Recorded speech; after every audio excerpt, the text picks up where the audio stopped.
একদিন গ্রামের এক কৃষক তার গাধাকে নিয়ে বাজারে যাচ্ছিল। গাধাটা ছিল খুব অলস, হাঁটতে গেলেই একটু পরপর বসে পড়ত।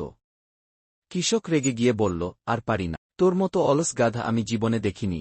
গাধা একটু ভেবে নিয়ে বলল, তাহলে আমাকে দেখতে হবে না, আমিই তো পালিয়ে যাচ্ছি।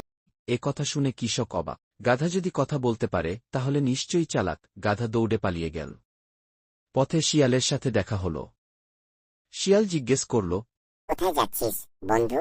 গাধা গম্ভীর মুখে বলল, আমি খুব চালাক হয়ে গেছি, এবার আমাকে সবাই রাজা বানাবে। শিয়াল মুচকি হেসে বলল, ওহ। তাহলে তো তোমাকে একটা পরীক্ষা দিতে হবে। গাধা বলল, কি পরীক্ষা? শিয়াল বলল, সামনে নদী, তুমি যদি সাঁতার কেটে ওপারে যেতে পারো তাহলে সবাই তোমাকে রাজা মানবে। গাধা সঙ্গে সঙ্গে নদীতে ঝাঁপ দিল, কিন্তু গাধারা তো সাঁতার জানে না। সে ধপাস করে ডুবে যেতে লাগল। কৃষক তখনই এসে টেনে তুলল তাকে। গাধা ভিজে গিয়ে বলল, আমি বোকাই ভালো ছিলাম, চালাক হতে গিয়ে মরতে বসেছিলাম।